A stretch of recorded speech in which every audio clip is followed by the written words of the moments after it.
Kemudian hikmah bagian yang ke-87 daripada surah Al-Hijr. Jika engkau menginginkan kemuliaan abadi, jangan membanggakan kemuliaan yang fana.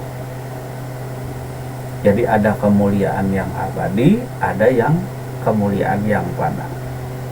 Kemuliaan yang fana itu adalah daripada makhluk. Makhluk apa? Ya disebut selain daripada Allah. Dunia bang? Ya selain daripada Allah. Jadi yang disebut selain daripada Allah disebut dia makhluk, disebut dia dunia. Jadi bila selain Allah itu ya makhluk, ya dunia. Jadi yang selain daripada Allah, nah itulah makhluk. Jadi membanggakan kemuliaan yang fana. Jadi kemuliaan yang fana tadi adalah daripada kemuliaan dunia. Jika engkau menginginkan kemuliaan yang abadi, abadi tadi baka, kakal, jangan membanggakan kemuliaan yang fana. Jika kau menghendaki kemuliaan abadi, jauhilah segala sebab dan yakinlah dengan adanya Sang Pencipta sebab. Pencipta sebab adalah Tuhan yang abadi, sehingga ketergantunganmu kepadanya menjadi sumber kemuliaan yang abadi. Jadi selain daripada dunia, selain daripada Allah, itu disebut dunia. Apa itu? Surga, kehidupan kekal di akhirat, pahala, apalagi kedudukan jabatan tinggi di dunia, di akhirat, kemegahan, rumah, sandang, papan, pangan, dan lain sebagainya. Itu yang disebut dunia. Jadi selain daripada Allah, itu dunia. Bila kita menggantungkan kemuliaan amal termasuk daripada yang disebut dunia. Jadi yang apa-apa saja yang selain daripada Allah itu disebut dunia. Berupa darah kah, keturunan kah, daging kah bagus daripada orang, darah kah lebih baik daripada orang lain. Maka itu adalah kemuliaan yang semu atau kemuliaan yang fana. Atau disebut kemuliaan hanya bersifat daripada dunia atau fana tadi yang akan lenyap sirna. Namun bila kita hendak kemuliaan abadi, nah, ini hanya kias hendak kemuliaan abadi tadi, maka jauhilah kemuliaan fana.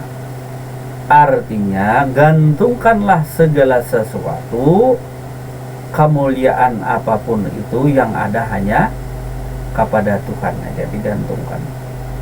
Kadada keturunan ini, keturunan itu, kadada kemuliaan di dunia ini dan itu, kadada merasa darah biru, daging dan lain sebagainya tadi yang membanggakan, artinya kemuliaan. Kemuliaan selain daripada Allah Subhanahu wa ta'ala. Jadi kemuliaan yang fana tadi adalah kemuliaan daripada makhluk atau dunia.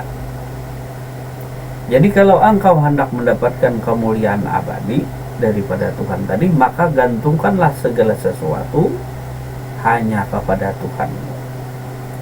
Jangan kau tertipu dengan kemuliaan yang fana, misalnya dengan menyadari sebab dan tidak menyadari siapa penciptanya.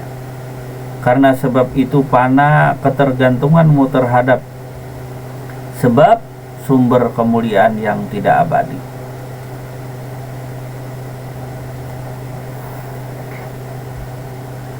Nah, jadi dalam surah Al-Hijr kata Ibnu Abdillah, jangan tertipu dengan kemuliaan yang fana.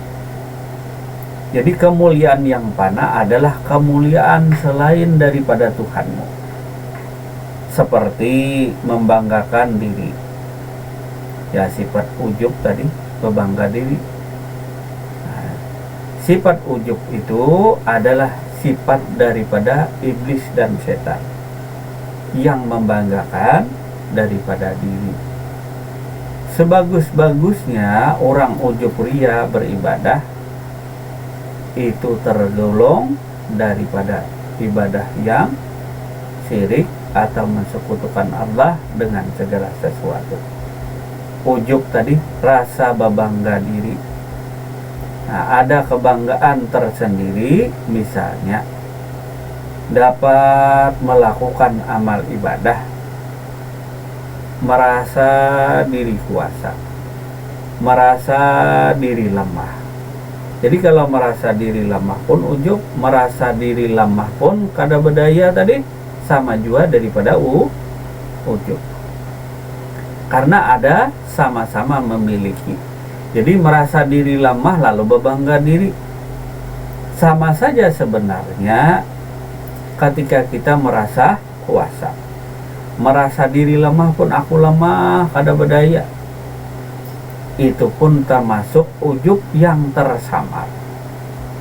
Jadi jangan lagi ada sifat merasa kuasa ataupun sifat merasa lemah. Kedua-duanya daripada Allah Subhanahu wa ta'ala juga, daripada Tuhan juga tadi. Bukanlah sifat daripada diri kita, karena diri kita kadang memiliki sifat apa-apa. Jadi yang kuasa itu Allah, yang lemah itu adalah diri Muhammad.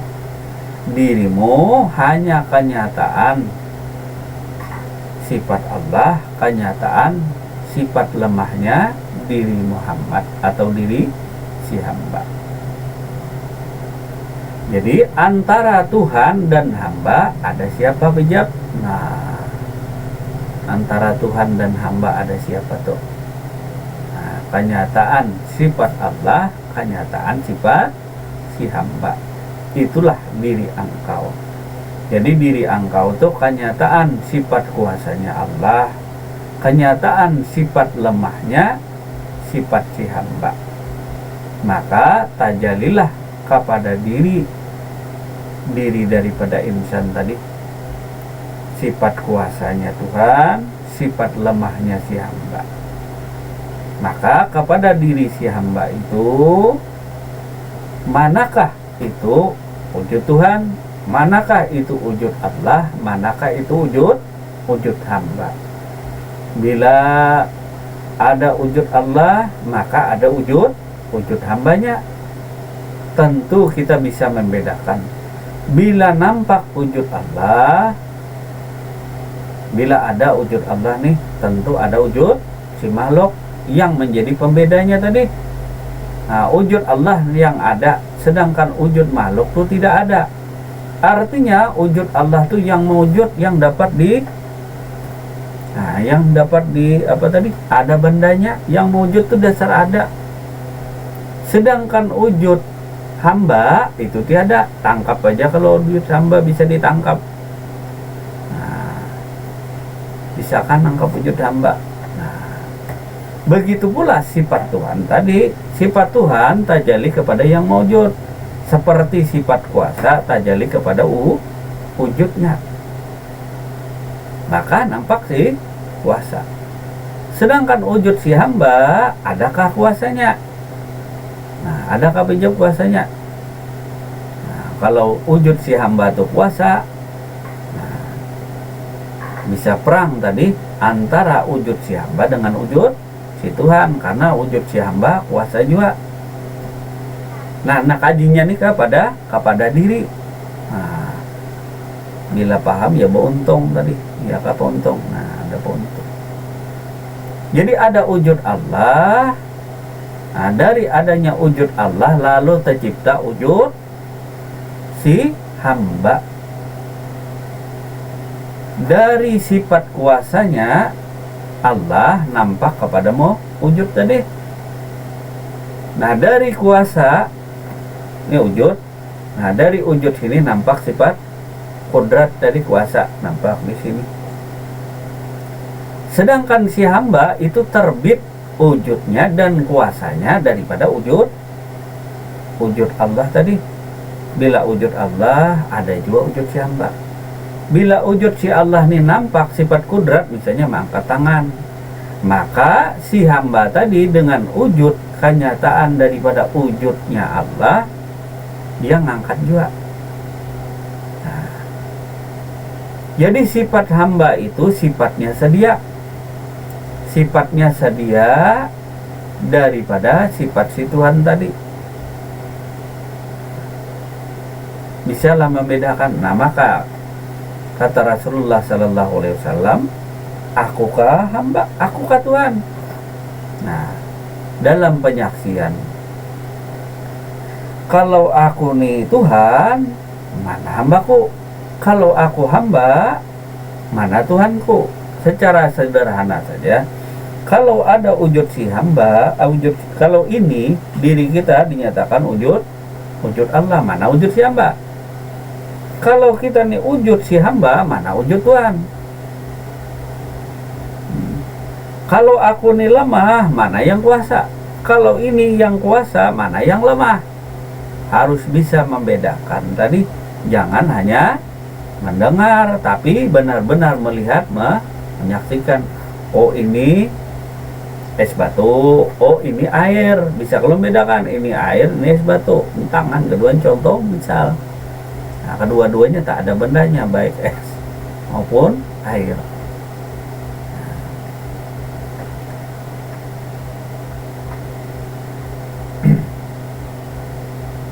Nah, kalau pandangan di sini, jika engkau menghendaki kemuliaan abadi, jauhilah segala sebab, yakni dengan adanya sang pemilik sebab. Artinya jauhi yang bersifat fana. Yang fana tuh dalam pengertian di sini selain daripada Tuhan tadi. Selain daripada Tuhan.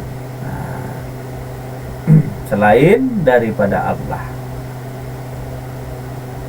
Maka secara umum bagi awam tadi, apapun selain daripada Allah itu sifatnya fana. Namun bagi orang arif tadi, tidak ada sesuatu apapun yang tidak berasal daripada Tuhannya. Maka bagi yang awam tadi, yang masih meniti jalan menuju Allah, lalu ada pandangan si makhluk, artinya memandang selain daripada Allah. Sedangkan bagi orang yang ahlul kasab tadi, yang tiap-tiap yang mewujud itu tiada lain daripada zat Allah semata-mata. Artinya yang dia pandang, yang dia lihat, yang dia saksikan, baik kepada dirinya, kepada alam itu hanya wujud zat Allah semata-mata.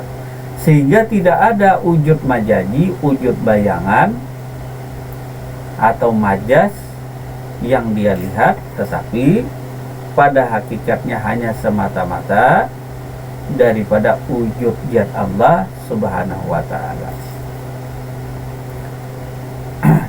Namun secara umum, kemuliaan yang disebutkan dalam Syarah Al-Hikam di sini adalah, maka hendaklah engkau gantungkan segala sesuatu kemuliaan tadi hanya kepada Allah, kepada Tuhanmu.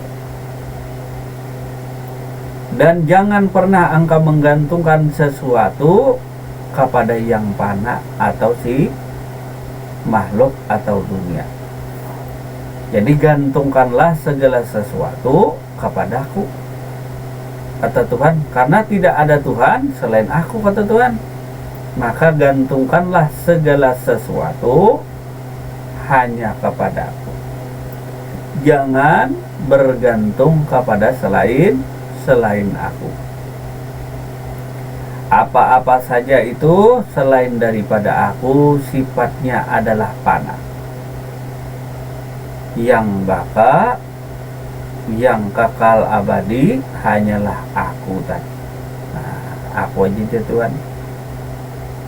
Karena akulah yang tidak akan pernah meninggalkanmu. Nah, kalau tidak meninggalkanmu berarti abadi. Aku, kata Tuhan, tidak akan pernah meninggalkanmu. baik sedih, senang, aku tak pernah meninggalkanmu.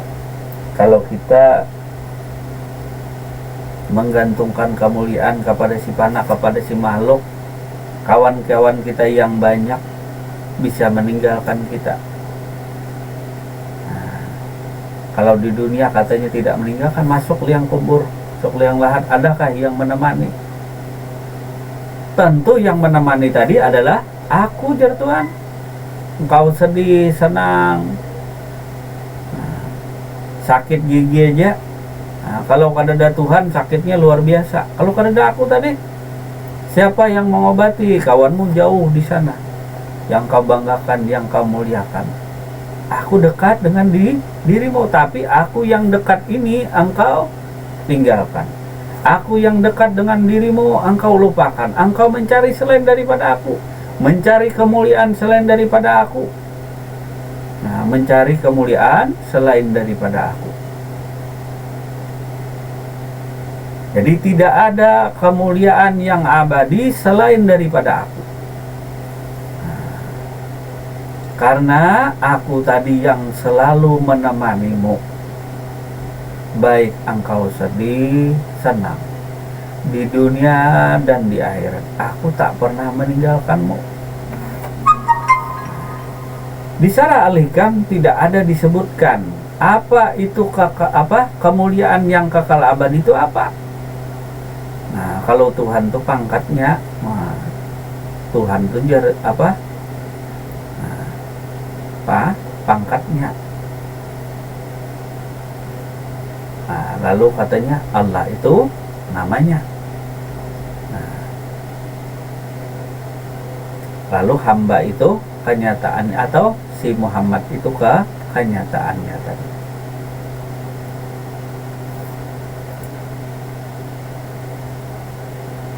Nah, namun bagi kita nang awam tadi, nah, jadi kemuliaan tadi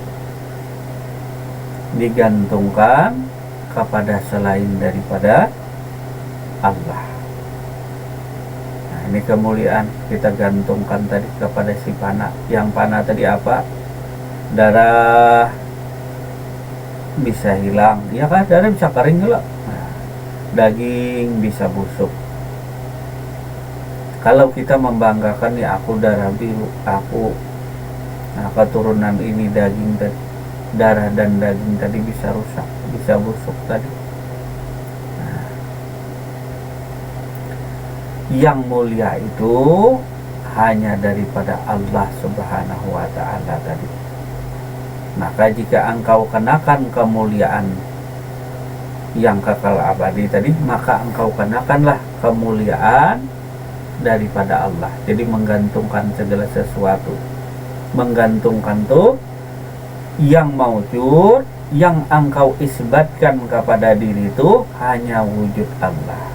Yang nampak itu hanya zat Allah, yang ada itu hanya asma Allah, yang ada itu hanya sifatnya Allah, yang ada itu hanya af'al Allah Subhanahu wa Ta'ala.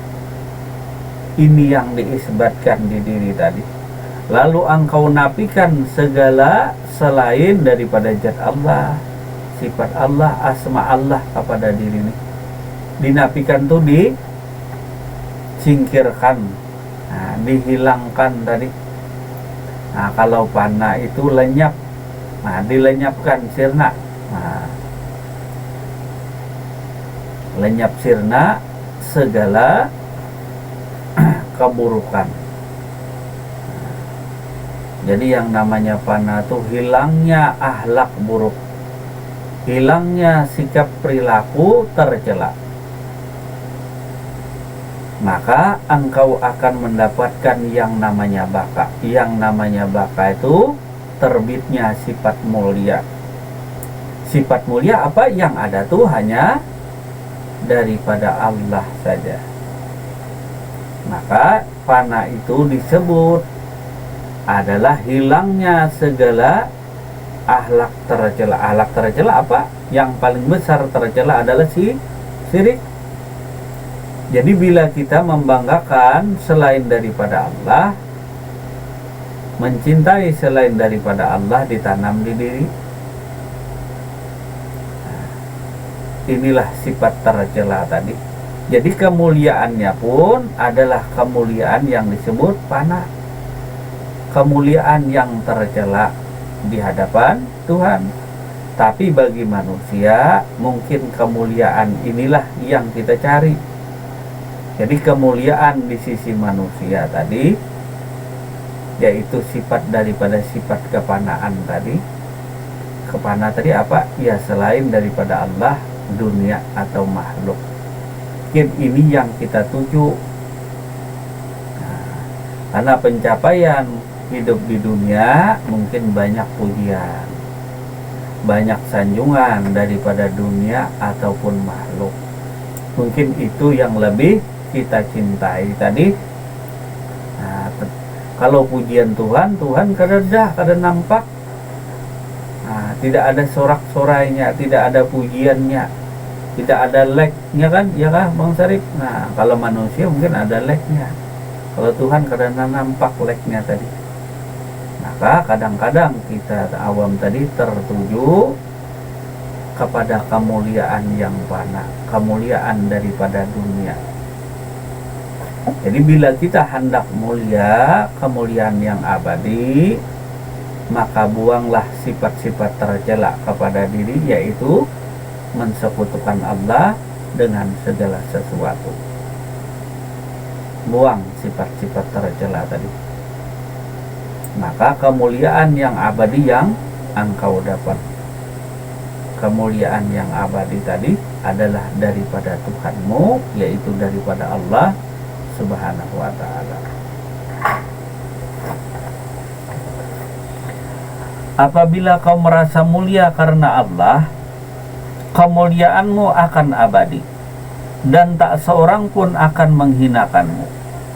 Namun jika kau mendapati kemuliaan dari selain Allah, seperti harta, kehormatan, kedudukan, dan kau merasa puas serta menjadikannya sarana, lalu kau lalai daripada Tuhanmu, maka tak ada keabadian bagi kemuliaan itu.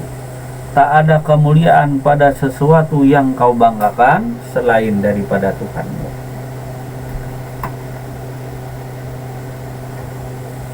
Jadi kata Ibnu Abdillah, apabila kau merasa mulia karena Allah, kemuliaanmu akan abadi. Dan tak seorang pun yang akan mampu menghinakanmu. Jadi makhluk itu sebenarnya Pak Ijab kada bisa memuliakan diri kita dan tidak bisa pula menghinakan diri kita. Cuma kita terpandang ada sangka-sangka seolah-olah makhluk ini yang bisa mengangkat derajat kita, seolah-olah makhluk ini yang bisa memuliakan kita, sehingga kita, si engkau yang dekat dengan aku ya Tuhan, meninggalkan aku, mencari selain daripada aku. Itu secara makna halusnya tadi. Secara makna yang biasa terlihat, kita mencari kehormatan berupa kedudukan, harta yang banyak tadi. Seolah-olah dengan harta yang banyak, dengan kemuliaan tadi, seumur hidup kita mulia. Nah, misalnya jabatan, sudah pensiun kan diserahkan juga. Nah, harta kalau sudah bangkrut, nah, mau apa? Nah, yang kaya raya bisa bangkrut. Nah, kalau sudah miskin tuh tak bangkrut lagi dah. Ya kan Benjep? Nah, yang bangkrut, yang rugi, yang bisa miskin tuh tentu orang kaya. Namun kadang-kadang kemiskinan tadi mendekatkan kepada kekufuran. Miskin apa? Ya miskin daripada ilmunya Allah. Miskin daripada ilmunya Allah Subhanahu wa ta'ala.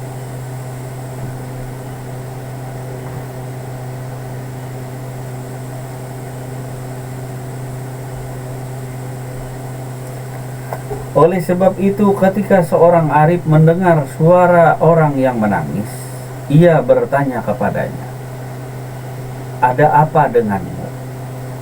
Orang itu menjawab, "Guruku meninggal dunia." Kemudian orang arif itu berkata, mengapa kau anggap gurumu yang mati? Jadi ada orang arif tadi melihat seseorang yang menangis. Lalu dia tanya, kenapa engkau menangis? Nah, dia sedih tadi karena guruku meninggal dunia. Kemudian orang arif tadi berkata, mengapa kau anggap gurumu yang mati? Nah, kenapa gurumu yang dianggap mati tadi? Karena kita tadi menggantungkan kemuliaan kepada sesuatu yang fana, menggantungkan sesuatu kepada yang binasa atau fana tadi. Maka kata Ibnu Athilah tadi, kalau hendak mulia juga, hendak mulia yang abadi, tidak ada jalan lain selain menyerahkan diri sepenuhnya kepada Tuhan. Berserah diri kepada Tuhan tadi, menggantungkan segala sesuatu hanya kepada Tuhanmu.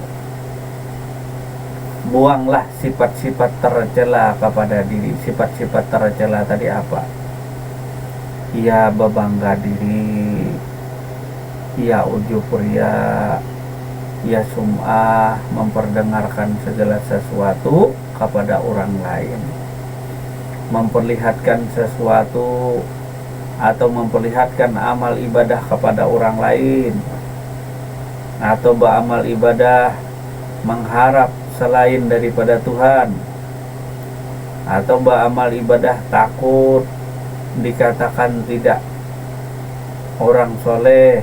Nah, beribadah tadi karena lantaran takut kepada makhluk, beribadah tadi lantaran takut kada dipuji orang, berpakaian tadi takut dicaci dicela orang, beribadah sama kalau kada didengar orang.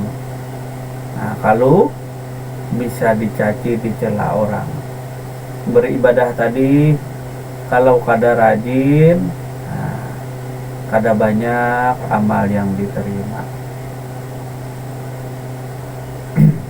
Nah, jadi macam-macam akhlak tercela kepada diri tadi, sehingga kita menggantungkan kemuliaan kepada yang fana tadi. Maka hendaklah gantungkan kemuliaan tadi hanya kepada Tuhanmu. Artinya secara sederhana, ingatlah dirimu itu berasal daripada Allah, dan tidak ada satupun di diri itu yang selain daripada Allah. Apa aja di diri tadi, baik lahir maupun batin, diri zahir, diri batin, maka yang ada tuh adalah daripada Allah juga. Dan dirimu ada hanyalah untuknya tadi. Nah, jadi dirimu ada hanyalah untuk Allah. Diri tadi daripada Allah, dan dirimu ada adalah untuk Tuhanmu, bukan untuk lainnya. Artinya engkau tuh untukku, engkau tuh taat dengan aku aja. Nah, jadi diri daripada Allah, untuk Allah, dan kembali kepada Allah juga, bukan kembali kepada selain Allah. Bila diri kita kembali kepada selain Allah, maka amat hina dan tercela diri kita. Bila diri kita mencari kemuliaan selain daripada Allah, itu hanya mulia di sisi makhluk yang sifatnya sementara. Sifatnya sementara aja. Dan perlu engkau ketahui, makhluk yang engkau bangga-banggakan tadi akan meninggalkanmu tadi. Nah, meninggalkan diri kita. Kada bisa juga makhluk tadi menolong kita. Kemuliaan kita yang berupa selain daripada Tuhan tadi, kedudukan tinggi misalnya di dunia tadi, harta yang berlimpah ruah, rupa yang begitu elok rupawan, tak bisa juga menolong diri engkau. Begitu pula amal ibadah engkau yang banyak, apalagi dipenuhi syirik dan riya tadi, syirik atau mensekutukan Allah dengan segala sesuatu, maka amal ibadahmu pun tak akan pernah cukup dan tak bisa menolong atau menyelamatkan dirimu. Dan yang hanya bisa menyelamatkan diri hanyalah Aku, kata Allah, dan Aku tak akan pernah meninggalkan diri engkau. Jadi si Aku tadi tidak pernah meninggalkan diri engkau. Jadi hikmahnya diantaranya malam hari ini, yang pertama tadi hikmahnya, ketika kita meminta kepada Tuhan, minta apa aja tadi, Tuhan kadang memberi yang kita minta tadi. Tidak memberinya Tuhan kepada diri kita, itu adalah salah satu pemberian Tuhan sebenarnya. Jadi yang tidak diterima Tuhan, yang tidak dikabulkan Tuhan, itu sebenarnya pemberian. Ada kehendak Tuhan, ada rencana Tuhan yang begitu besar kepada diri kita tadi. Kemudian yang kedua, bila kita berdoa, bermunajat dengan Tuhan, hikmahnya adalah mintalah apa yang Tuhan mau minta.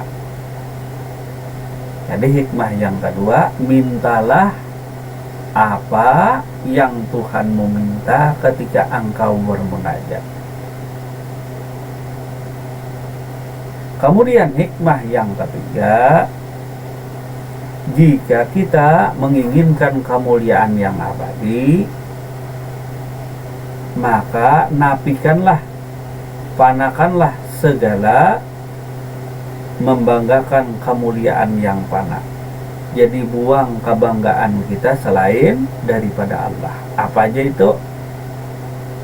Termasuk kealiman kita, termasuk darah dan daging tadi, yang darahnya biru atau dagingnya yang paling bagus daripada orang lain tadi, buang kebanggaan.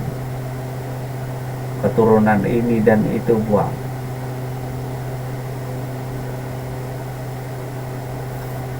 Maka yang nampak itu adalah kemuliaan yang hakiki. Maka isbatkanlah yang maha mulia itu adalah Allah. Yang maujud yaitu adalah zat wajibal wujudnya Allah subhanahu wa ta'ala aja. Jadi bagi orang nang arif tadi, tidak ada kemuliaan, bahkan tidak ada apapun kecuali yang ada itu wujud Allah juga. Bila mencari ini itu tidak ada. Bagi orang yang arif tadi, yang ada tuh wujud, yang ada tuh hanya Allah saja. Itulah kemuliaan yang hakiki, itulah kemuliaan yang abadi.